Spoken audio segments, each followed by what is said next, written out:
আমার রাসূল সাল্লাল্লাহু আলাইহি সাল্লাম এমন রাসূল যে দুনিয়ার কোন স্বাভাবিক পুরুষের ঘরে জন্মগ্রহণ করতে পারে না।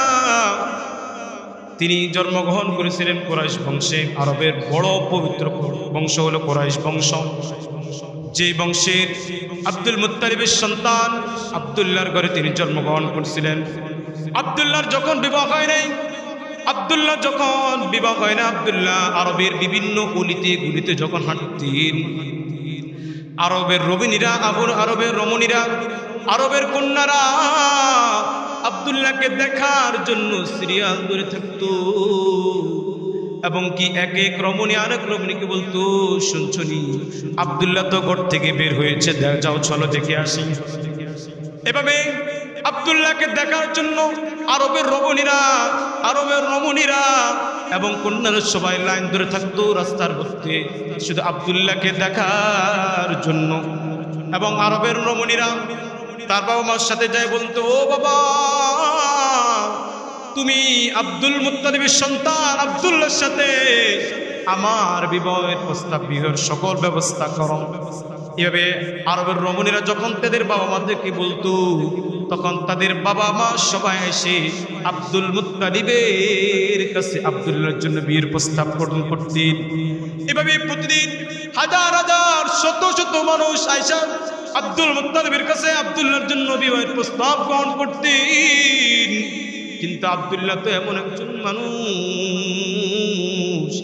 তিনি হলেন দু জাহানের বাচ্চা হযরত মুহাম্মদ আরবি সাল্লাল্লাহু আলাইহি ওয়াসাল্লামের বাবা। তিনি তো শুধু এইভাবে তার সাথে তো দুনিয়ার কোনো অন্য লোক অন্য কোনো মহিলার সাথে বিবাহ বন্ধনে আবদ্ধ হতে পারে না। এজন্য আব্দুল্লাহর বাবা আব্দুল মুত্তালিব আরবের রমণীদেরকে জিজ্ঞাসা করলেন, এই তোমরা কেন আমার সন্তানের পিছনে এত লাগলাম?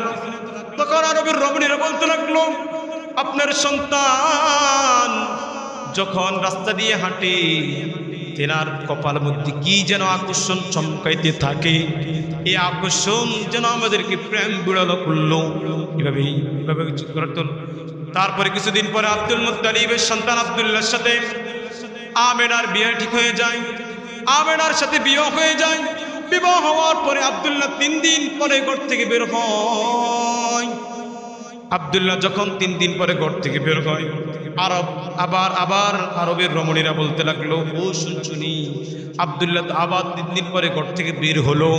তখন আরবের রমণীরা সবাই এক এক করে ঘর থেকে বের হলো আব্দুল্লাহকে দেখার জন্য। কিন্তু আজকে দেখা যায় ভিন্ন রকম।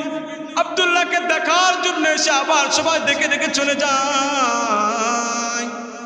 তখন আব্দুল্লাহ আরবের রমণীদেরকে বলল, ও রমণীরা, তোমরা আজকে কেন চলে যাও? তখন আরবের রমণীরা বলতে লাগলো, অন্য দিন তোমার কপালের মধ্যে কি যেন আকর্ষণ করত, আজকে তো কোনো আকর্ষণ করতেছে না, এই জন্যই চলে যায়। আব্দুল্লাহর সাথে যখন আমেনার বিবাহ হলো, কিছুদিন পরে আমেনার পেটে মুহাম্মদ আরবি সাল্লাল্লাহু আলাইহি সাল্লাম চলে গেছেন। কিছুদিন পরে আব্দুল্লাহ ব্যবসার কাজে আরব থেকে মদিনা থেকে সিরিয়ার দিকে রওনা হলো। যাওয়ার পথে আব্দুল্লাহ মৃত্যুবরণ করেন। তখন সিরিয়ার দিকে খবর আসলো, ও আমেনা, তোমার সন্তান আব্দুল্লাহ তো আর নাই, আব্দুল্লাহ তো মৃত্যুবরণ করলো। দেখবেন একজন স্ত্রী যখন তার পেটে সন্তান আসলো, সন্তান আসার পর যে তার স্বামী দুনিয়া থেকে চলে যায়, এই স্ত্রীর মতন অসহায় আর কোনো স্ত্রী হতে পারে না। আমরা অনেকক্ষণ কান্নাকাটির পরে যখন আল্লাহ রাসূল সাল্লাল্লাহু আলাইহি ওয়াসাল্লামের পেটে বয়স ছিল 6 মাস, 6 মাস পরে আমেনা ঘর থেকে যখন বের হলো, আমেনা যখন আরবের অলিতে গলিতে হাঁটতে লাগলো, আমেনার শরীর থেকে, আমেনার গায়ে থেকে মিশক আকবরের চেয়ে একটি সুগন্ধি ঘ্রাণ বের হলো। তখন আরবের মহিলারা বলতে লাগলো যে আমেনার স্বামী আব্দুল্লাহ মৃত্যুবরণ করতে বেশি দিন দেরি হয় নাই, কিন্তু আমেনা দেখো আব্দুল্লাহ মরতে দেরি কইরা আমেনা কিন্তু সুগন্ধি লাগাইয়া বের হয়ে গেল। কিন্তু আরবের প্রতিটি পরিবারের একটা নিয়ম নীতি ছিল। কেউ আরবের নিয়ম নীতি ছিল স্বামী বিধবা হওয়ার 1 বছর পর্যন্ত কোনো স্ত্রী সুগন্ধি ব্যবহার করতে পারত না। কিন্তু আমেনা যখন এই সুগন্ধি যখন আমেনা আরবের অলিতে গলিতে হাঁটতে লাগলো, আমেনার শরীর থেকে সুগন্ধি বের হতে লাগলো। তখন কিছু কুটনি মহিলা ছিল যারা আব্দুল মুত্তালিবের কাছে বিচার দিল যে আব্দুল মুত্তালিব আপনার সন্তানের স্ত্রী আব্দুল্লাহর স্ত্রী আমেনা সুগন্ধি লাগাইয়া লাগাইয়া রাস্তায় হাঁটতেছে। তখন আব্দুল মুত্তালিব বলল ঠিক আছে। আব্দুল মুত্তালিব তার স্ত্রীকে ডাকলো, আব্দুল্লাহর মাকে ডাকলো, আব্দুল্লাহর মা ও প্রাণের স্ত্রী শুনো, আরবের বিভিন্ন মহিলারা বিভিন্ন পুরুষরা আমার কাছে বিচার দিল, নালিশ করলো যে তোমার ছেলের স্ত্রী আমেনা সুগন্ধি লাগাইয়া লাগাইয়া রাস্তায় হাঁটতেছে।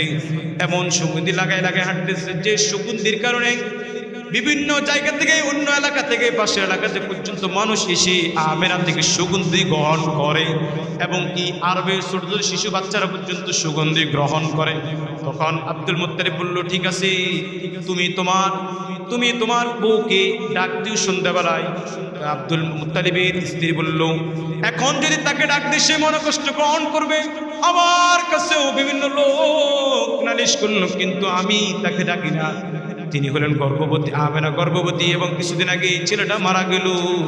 এখন যদি তাকে আমি ডাক দিই সে মন খারাপ করতে পারে, এজন্য আমি তাকে ডাক দিই না। তো ঠিক আছে। আব্দুল মুত্তালিব বলল ঠিক আছে, আজকে সন্ধ্যাবেলা তুমি আমেনাকে ডাক দিবা আমাদের ঘরে। সন্ধ্যাবেলা যখন আমেনাকে ডাকতে হলো, আমেনা যখন আসলো, আমেনাকে বললো আমেনা তোমাকে আমরা কিছু কথা বলতে চাই, কেমনে যে বলি। তখন আমেনা বললো জি শ্বশুর আব্বা বলতে বলেন। বললাম আমরা কেমনে যে তোমাদেরকে কথাগুলো বলি। আরবের সর্বাধিত বংশ হলো আমাদের বংশ, উন্নত বংশ, সর্বোত্তম বংশ। যে বংশের মধ্যে কিছু নিয়ম নীতি আছে, যে বংশের কিছু নিয়ম নীতি আছে, যে বংশের মধ্যে তাদের সম্মান ইজ্জত আছে, যে সম্মান ইজ্জত তোমার কাছে ধুলি মিশিয়ে যাইতেছে। বলতেছে ও শ্বশুর আব্বা আমার কারণে কি সম্মান আপনাদের নষ্ট হইতেছে বলেন। বলতেছে তুমি যখন আমাদের ঘরে আসলাম তোমার থেকে কে জানি সুগন্ধ বের করো। তখন আমেনা বলল ও আম্মা জান, আমার এই সুগন্ধিটা আমার সন্তান যখন ভূমিষ্ঠিত হয়েছে তারপর থেকে আমার থেকে সুগন্ধি বের হয়। তখন তার শাশুড়ি বললেন ও বোমা, যখন তুমি রাস্তা দিয়ে হাঁটো তখন তোমার গায়ে থেকে সুগন্ধি বের হয়, তুমি যখন সেপ পালাও তার থেকে সুগন্ধি বের হয়, তুমি যখন গোসলখানা যাও সেখান থেকেও সুগন্ধি বের হয়। তখন আমেনা বলতে লাগলো আম্মা জান, কিছুদিন আগে আমার ঘরে হযরত জিবরাইল আলাইহিস সালাতু ওয়াস সালাম আসলো। তখন আমেনার শাশুড়ি বলল কেন জিবরাইল আসলো বলো বলো। তখন বলতে লাগলো জিবরাইল আলাইহিস সালাতু ওয়াস সালাম আসলো, আসার পরে আমি তখন কাঁদতেছিলাম। বলতে লাগলো আমেনা তুমি কেন কাঁদতেছ। তখন আমি বললাম আপনি তো দেখতে পারতেছেন আমার গর্ভের মধ্যে সন্তান আছে এবং কি আমার কোন স্বামীও মারা গেছে, আমি এমন অবস্থায় কেমনে থাকবো। আমার এই সন্তান যদি দুনিয়াতে আসে আমার এই সন্তানকে কে খেলা করাবে, কে খেলা করতে নিয়ে যাবে, কে খেলনা কিনে দেবে। তখন জিবরাইল বললেন ও আমেনা তোমার এই সন্তান তো দুনিয়ার কোনো সন্তান না, তিনি হলেন তো জাগানের বাচ্চা হযরত মুহাম্মদ আরবি সাল্লাল্লাহু আলাইহি ওয়াসাল্লাম, যিনি হলেন আল্লাহর পয়গম্বর। তিনি দুনিয়ার কোনো মাটির তৈরি খেলনা দিয়ে খেলবেন না, দুনিয়ার কোনো কাঠের তৈরি খেলনা দিয়ে খেলবেন না, তিনি দুনিয়ার কোনো পুতুল দিয়ে খেলবেন না, তিনি দুনিয়ার কোনো কাপড় বানানোওয়ালা খেলনা দিয়ে খেলবেন না। তিনার জন্য আল্লাহ তাআলা খেলনা পাঠাবেন, তিনার জন্য আল্লাহ তাআলা আসমান থেকে চাঁদ পাঠিয়ে দিবেন। তিনার সাথে খেলনা করবেন, আসমান থেকে চাঁদ এসে হযরত মুহাম্মদ আরবি সাল্লাল্লাহু আলাইহি সাল্লাম এবং জিবরাইল আলামিন বললেন যে আপনার সন্তানের নাম আল্লাহ তাআলা রেখে দিয়েছেন। তখন আমেনা বললেন, কি রেখেছেন আমার সন্তানের নাম, আপনি বলে দিন। তখন জিবরাইল আমিন বললেন, আপনার সন্তানের নাম হবে মুহাম্মদ। আপনার সন্তানের নাম আল্লাহ তাআলা রেখে দিয়েছেন মুহাম্মদ, যিনি হবেন দু জাহানের বাদশাহ, যিনি হবেন আল্লাহ তাআলার পয়গম্বর। তখন আমেনা তার শাশুড়িকে বলল, আম্মা জান, শুধু তাই না আমি যখন আরবের বিভিন্ন অলি গলি দিয়ে যখন হাঁটি, আমি যখন পাথর উপর দিয়ে যখন হাঁটি, তখন পাথরগুলো আমাকে দেখলে সালাম করে। আমি জিজ্ঞেস করি, ও পাথর আমাকে কেন সালাম করো? তখন পাথর বলে, ও আমেনা, তুমি তো ভাগ্যবান, তোমার মতো ভাগ্যবান আর কে আছে? তোমার গর্বে যিনি আছে, যিনি হলেন সাইয়্যিদুল মুরসালিন খাতামুন নবিয়্যিন, দো জাহানের বাদশা হযরত মুহাম্মদ আরবি সাল্লাল্লাহু আলাইহি ওয়াসাল্লাম। এইজন্য তুমি একজন সম্মানী ব্যক্তির মা, তোমার সম্মানার্থে আমরা পাথরগুলো নিস্তব্ধ হয়ে যায়। আমরা পাথরগুলো যখন গরম থাকে, তুমি আসার পূর্বে আমরা স্থল হয়ে যাই। এবং তুমি একজন সম্মানিত মা, তুমি এই শক্ত পাথরের উপরে দিয়ে হাঁটবা, আমরা এটা মানে নিতে পারি না, তোমার সম্মানের সাথে এটা যায় না। তাই আমরা পাথরগুলো তোমার সম্মানার্থে তুলার মতো নরম হয়ে যায়। সুবহানাল্লাহ। তারপরে যখন আমেনা আরবের বিভিন্ন গলিতে অলিতে গলিতে যখন হাঁটে, আরবের বিভিন্ন গলিতে যখন হাঁটে, গাছগুলো আমেনাকে দেখলে সালাম করে। আমেনা জিজ্ঞেস করো, গাছ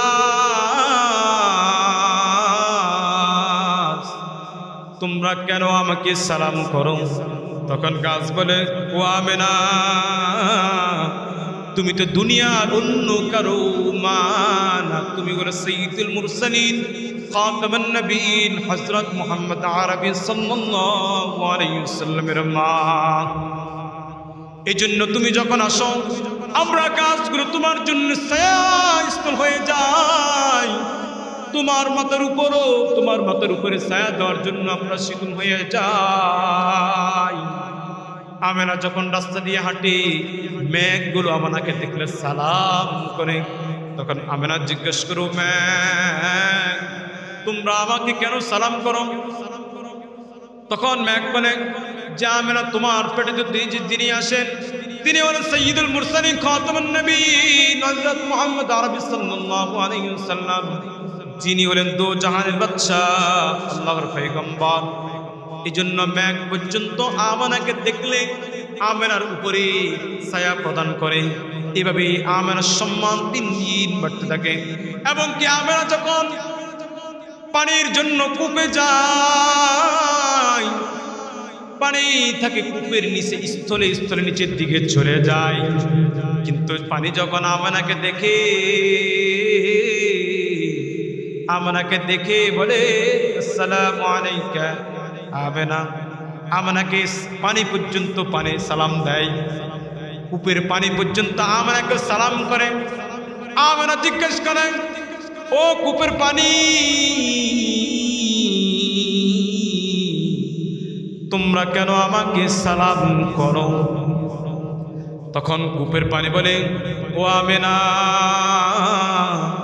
তোমার পেটে যিনি আছেন তিনি হলেন সাইয়্যিদুল মুরসালিন খাতামুন নবিয়্যিন, আল্লাহর পয়গম্বর, এবং যিনি হলেন দু জাহানের বাদশা হযরত মুহাম্মদ আরবি সাল্লাল্লাহু আলাইহি ওয়াসাল্লাম।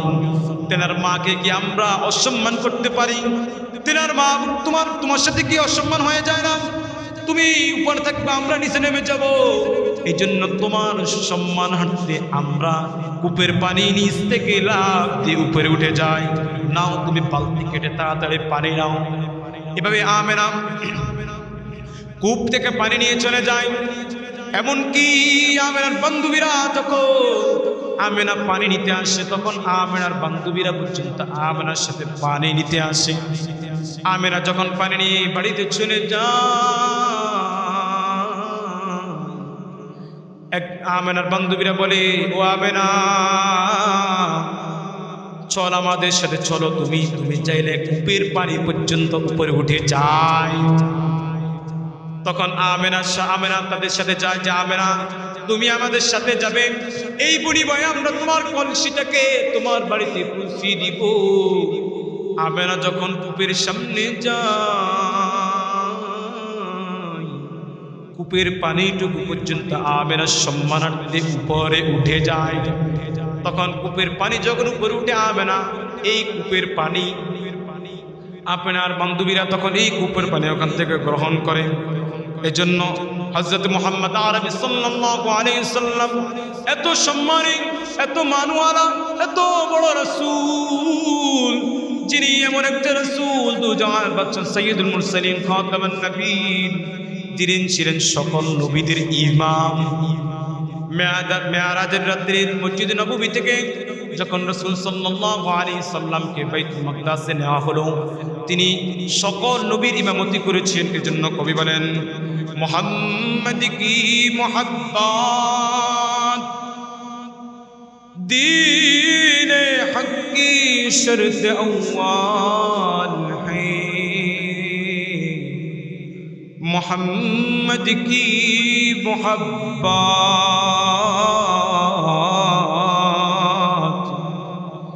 दीने हक की शर्त अव्वल है, इसी में हूँ अगर खामी तो ईमान ना मुकम्मल है,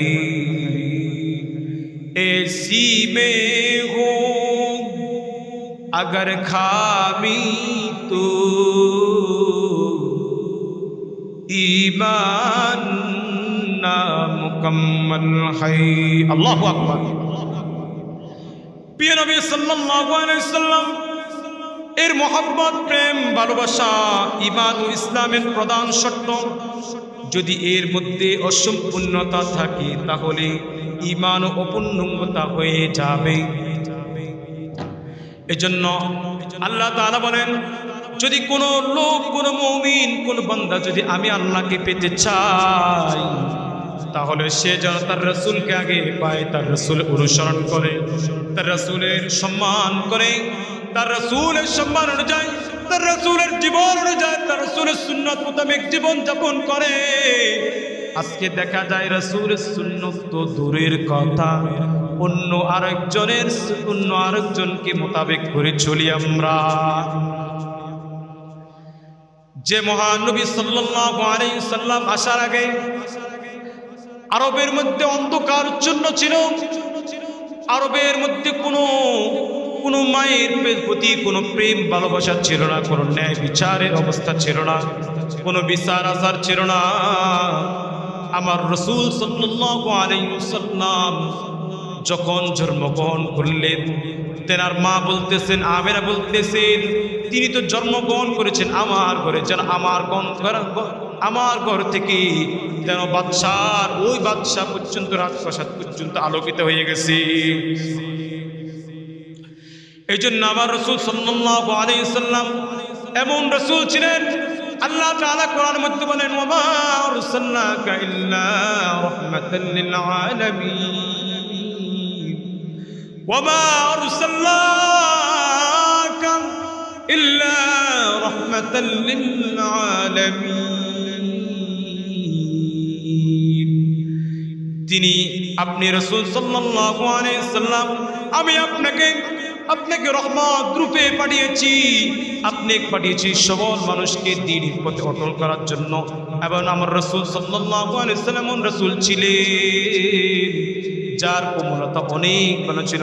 এজন্য যারা আল্লাহকে পেতে চায়, যারা আল্লাহ তাআলাকে পেতে চায়, আল্লাহ তাআলার খাস বান্দা হতে চায়, তারা যেন রাসূল সাল্লাল্লাহু আলাইহি ওয়াসাল্লামের সুন্নাত মোতাবেক জীবন যাপন করে এবং রাসূল সাল্লাল্লাহু আলাইহি ওয়াসাল্লামের সুন্নাতগুলো যেন সন্তানগুলোকে শিখাতে পারে। আমার সকাল থেকে সন্ধ্যা পর্যন্ত যেন রাসূলের সুন্নাত দিয়ে শুরু হয়, আজ দেখা যায় আমরা দুনিয়ার সকল কিছু পারি, দুনিয়ার সকল কথা জানি, দুনিয়ার সকল লেকচার দিতে পারি, কিন্তু কোরআন পড়তে পারে না। কোরআনের একটি সূরা পড়তে বলতে আমাদের দাঁতটুকু ভেঙে যায়। একটি কোরআনের একটি সূরা পর্যন্ত পড়তে পারে না। অনেকে আছে আজকে দেখা যায় আলেম ওলামাদেরকে অনেক অপমান করে, কিন্তু যখন দেখা যায় তাকে বলা হয় যে সূরাতুল ফাতিহা পাঠ করো, কিন্তু দেখা যায় সূরা ফাতিহা সূরা আউযু বিল্লাহ যদি বলতে বলে আউযু বিল্লাহি মিনাশ শাইতানির রাজীম, এটার মধ্যে কয়েকটা ভুল করে রেখে আসে। কয়েকদিন আগে দেখলাম এক আলেমের সাথে মাহফিলের মধ্যে ঝগড়া করতেছে এবং মাহফিলের মধ্যে ঝগড়া করতেছে, আলেমকে মাহফিল করতে দিবে না, মাহফিলের মধ্যে বাধাগ্রস্ত করতেছে। যখন আলেম বলে উল্লু নেতা নেন, মাইকটা নেন নিয়ে আপনি সূরাতুল ফাতিহা পাঠ করেন। ওই নেতা বলল না, আপনি যা বলার বলেন, আমি ধরবো না।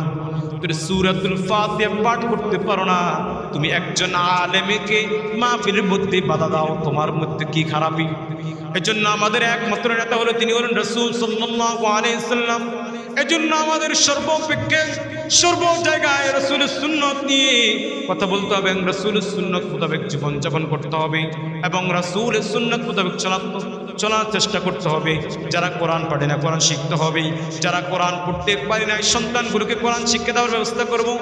কোরআন শিখতে পারে না কি হয়েছে, কোরআন পড়নেওয়ালার বাবা হব। যদি কোরআন পড়নেওয়ালা বাবা সন্তান না থাকে, কোরআন পড়নেওয়ালার নানা হব। যদি কোরআন পড়নেওয়ালার নানা হওয়ার সৌভাগ্য না থাকে, কোরআন পড়ানোওয়ালার মা হব, মা বোনরা মা হব, খালা হব, নানা হব, নানি হব, দাদা হব, দাদি হব। এই জন্য গর্বিত যে সন্তান আছে সন্তানগুলি কোরআন শিক্ষা দিন। ইমাম গাজ্জালী রহমতুল্লাহ আলাইহি একটা সূক্ষ্ম ঘটনা তাফসীর ইবনে কাসির মধ্যে ইমাম গাজ্জালী রহমতুল্লাহ আলাইহি বলেন, এক ব্যক্তি সারা জীবন সে সন্ত্রাসী খুন খামারি করত। যখন তার অবস্থা খুব খারাপ অনুযায়ী তার অসুস্থ অবস্থায় ইমাম গাজ্জালী রহমতুল্লাহ আলাইহি এই ঘটনা থেকে ওই লোকটি তার স্ত্রীকে বলল, স্ত্রী আমার যে অবস্থা, আমি যে কোনো মুহূর্তে মৃত্যুবরণ করতে পারি। তখন বলল ওই লোকটি তার স্ত্রীকে ওসিয়ত করল, ও প্রাণের স্ত্রী, যদি আমি মৃত্যুবরণ করি, তোমার গর্ভে আমার এক সন্তান আসতেছে, আবার এই সন্তান থেকে তুমি যখন 6 বছর বয়স হবে, তুমি এই সন্তানকে ওই মুক্তবে নিয়ে দিয়ে আসিও। কয়েকদিন পরে ওই লোকটি মারা গেল। তার স্ত্রী তার ওসিয়ত অনুযায়ী সন্তান যখন 6 বছর হলো, এই সন্তানটাকে সে নিয়ে মুক্তবের মধ্যে নিয়ে দিয়ে আসলো। ওই সন্তান পড়তেছে বিসমিল্লাহির রহমানির রহিম। একজন খুন খামারি মাদক এবং মাদক গ্রহণ করে, তা মাদক খাওয়েন না এবং মদ গ্রহণ করেন নেওয়ালা কোনোদিনই তো সে জান্নাতে যেতে পারে না, কিন্তু তার কবরের মধ্যে আযাব চলতেছে। যখন তার সন্তান ওই মুক্তবে যায় পড়ল বিসমিল্লাহির রহমানির রহিম, যখন সন্তান মুক্তবের মধ্যে বিসমিল্লাহির রহমানির রহিম পড়তেছেন, এই সন্তান বিসমিল্লাহির রহমানির রহিম পড়ার কারণে তার বাবার সকল কবর আযাবগুলো আল্লাহ তাআলা মাফ করে দেন। ফেরেশতারা জিজ্ঞাসা করলেন, ও আল্লাহ, এই লোক তো দুনিয়াতে সকল প্রকার খারাপি করেছিল, মদ জুয়া হইতে সকল প্রকার খারাপি কাজগুলো করছিল, এই লোক কেমনে এই কবর আযাব থেকে মাফ পেয়ে যায় এবং কেমনে জান্নাতে যাবে? তখন আল্লাহ তাআলা বলল, ও দেখো, এই লোক নিয়ে আমার বান্দা দুনিয়াতে সকল খারাপ কাজ করেছিল, কিন্তু দুনিয়া থেকে আসার আগে তার স্ত্রীকে সে ওসিয়ত করেছিল যে প্রাণের স্ত্রী, যখন আমি মরে যাব আমার এই সন্তানটাকে তুমি ওই মুক্তবে নিয়ে দিয়ে আসিও। এই সন্তান ওই লোকের ওসিয়তের কারণে তার বাতাকে ওই মুক্তবে পাঠিয়েছিল। মুক্তবে যাই সন্তান যখন পড়ছিল বিসমিল্লাহির রহমানির রহিম, তখন এই সন্তান আমার নাম ডাক দিল আর রহমানির রহিম। তখন আমি আল্লাহ তাআলা এই বান্দার কবরের সকল আযাব মাফ করে দিই। সুবহানাল্লাহ। এই জন্য সন্তান হয়েছে আল্লাহ তাআলার আমানত। সন্তান দুনিয়াতে পাঠাইছেন শুধু পড়ালেখা ইংলিশ মিডিয়ামে বিভিন্ন জায়গায় পাঠানোর জন্য নয়, সন্তানকে সুশিক্ষা দেওয়া একজন পিতা মাতার কর্তব্য। এজন্য সন্তান আল্লাহ তাআলার এক আমানত। এই সন্তানকে আপনি সন্তানকে ছোটবেলা থেকে দ্বীনি শিক্ষা দেওয়ার ব্যবস্থা করবেন। মহল্লায় যে মুক্তব আছে মসজিদের মুক্তবে সকালবেলা পাঠাইবেন, যেন এই সন্তান আপনি স্কুলে পড়ান আর যেখানে পড়ান এই সন্তান যেন আপনার দ্বীনি যে তরজমা দ্বীনি যে কায়গুলো মাসলা মাসাইল কালেমাগুলো নামাজ শিখার আদবগুলো যেন এই সন্তানগুলো বলতে পারে সেই দিকে লক্ষ্য করবেন। এজন্য সন্তান আল্লাহ তাআলার পক্ষ থেকে আমানত। এজন্য সন্তানকে দ্বীনি আলেম শিক্ষা করাবেন, দ্বীনের প্রতি তাওয়াক্কুল করবেন। আজকে দেখা যায় বিভিন্ন জায়গায় বাবা মারা যায়, সন্তান বাবার কবর পর্যন্ত যায় সূরাতুল ফাতিহা পড়তে পারে না। যখন বাবা মারা যায় বাবার কবরের সামনে যায় দোয়া করার জন্য, বাবার কবর জিয়ারত করার জন্য, বাবার কবর জিয়ারত করেন মসজিদের হুজুর খোঁজে, যে মসজিদের হুজুর যায় বাবার কবরের সামনে যায় দোয়া করবে, কিন্তু সন্তান সূরাতুল ফাতিহা পর্যন্ত পারে না। এমন সন্তান আমরা অনেকে পয়দা করে রেখেছি, এমন সন্তান পয়দা করে রেখেছি যে মদ গুয়া ইয়াবা বাবা ট্যাবলেট পর্যন্ত বিভিন্ন জিনিস খারাপ এবং হারাম দ্রব্যর নাম জানবে, কিন্তু দ্বীনি কোনো কাজের কর্তব্য জানে না। এরকম সন্তান আমরা পয়দা করে রেখেছি। কিন্তু দুঃখের ব্যাপার হলো এমন সন্তান জন্ম দিয়েছি যে সন্তান বাবা মারা যাওয়ার কিছুদিন পরেও দেখা যায়, এমনও সন্তান দেখা যায় মদ খায়া ডাল হইয়া ওই বাবার কবরের সামনে যায় প্রস্তাব করে দেয়, কিন্তু বাবার কবর না কার কবর এটা জানে না। এরকম সন্তান আমরা পয়দা করে দিই। এই জন্য মুসলমান যুবক, মুসলমান ভাই বন্ধু বুজুর্গ তলবা ও ভাই ও বাবাজিরা ও মারা, ও সন্তান জন্ম দিয়েছেন, সন্তান জন্ম দেওয়া তো বড় কথা নয়, সন্তান তো আল্লাহ তাআলার আমানত। এই জন্য সন্তানকে সুশিক্ষা দেওয়ার ব্যবস্থা করবেন, দ্বীনের যে আলমি তা দেওয়ার চেষ্টা করবেন, কোরআন শিখাবেন, মাসলা মাসাইল শিখাবেন, নামাজের আদব শিখাবেন এবং তাশাহুদ শিখাবেন, মাসালা শিখাবেন। এভাবে দ্বীনের সকল শিক্ষা দেওয়ার চেষ্টা করবেন, একজন সন্তানকে সুশিক্ষা দেওয়ার ব্যবস্থা করবেন।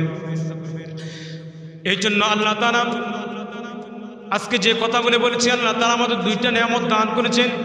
এক নম্বর হলো কোরআন, দুই নম্বর হলো রাসূল। এই জন্য এই দুইটা জিনিসের উপর আমরা আমল করার চেষ্টা করব।